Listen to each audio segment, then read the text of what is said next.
Hello students, कैसे हैं आप सब। आशा है बढ़िया होंगे और पढ़ाई लिखाई अच्छे से कर रहे होंगे।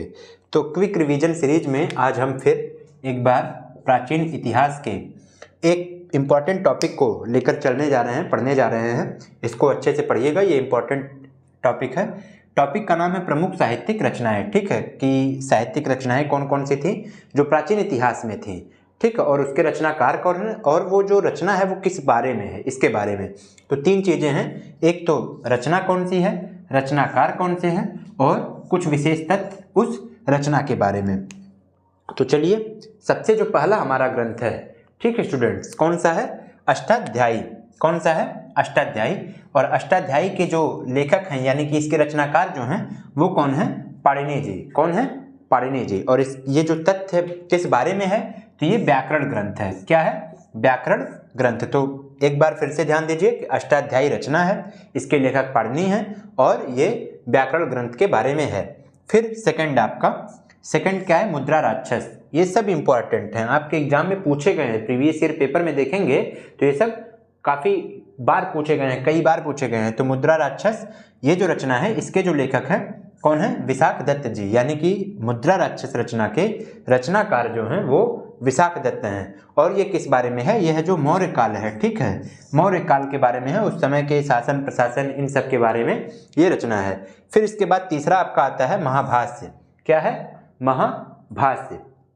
महाभाष्य के जो रचनाकार हैं स्टूडेंट्स वो हैं पतंजलि। कौन? पतंजलि। ठीक है, और ये किस बारे में है?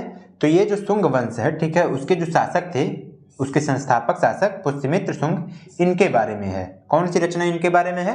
महाभाष्य। ठीक है, जिसके रचनाकार पतंजलि जी हैं। फिर इसके बाद आपका चौथा इंपॉर्टेंट रचना कौन सा है? कथा सरित सागर। कौन सा? कथा सरित सागर। ठीक है, और इसके जो रचनाकार हैं वो कौन है? क्षेमेंद्र। कौन है? क्षेमेंद्र। थोड़ा सा हटके नाम है, इस नाते याद रखिएगा। क्षेमेंद्र इसके रचनाकार हैं और ये भी मौर्य काल के ही बारे में है। ठीक है, प्राचीन काल में इस तरीके की कई रचनाएं ज़्यादातर मौर्य काल के बारे में रही हैं। फिर इसके बाद अर्थशास्त्र। ये तो काफ़ी इंपॉर्टेंट, काफ़ी फेमस है। ठीक है, जिसको कि चाणक्य ने लिखा था या फिर कह सकते हैं कौटिल्य ने लिखा था। ठीक है, चाणक्य या कौटिल्य ने कौन सी रचना? अर्थशास्त्र। और यह किसके बारे में है? यह भी मौर्य काल के बारे में है। परंतु इसमें एक इंपॉर्टेंट टॉपिक देखिए, मैंने अलग से हाईलाइट कर दिया है कि ये राजनीति के विषय में है। कई बार अर्थशास्त्र सोच के लोग सोचते हैं कि ये कहीं इकोनॉमिक्स के बारे में है या फिर ये उस समय की मुद्रा वगैरह के बारे में थी। नहीं, ऐसा नहीं है। अर्थशास्त्र जो रचना है वो कौटिल्य की राजनीति के बारे में है कि किस तरीके से कूटनीति, राजनीति, कैसे विपक्षी शासकों को टैकल करना है, कैसी क्या अपनी रणनीति होनी चाहिए जिससे हमारी प्रजा संतुष्ट रहे, इन सब के बारे में ये है। तो ये पार्ट 1 है स्टूडेंट्स। ठीक है, प्रमुख साहित्यिक रचनाओं के पार्ट 1 है।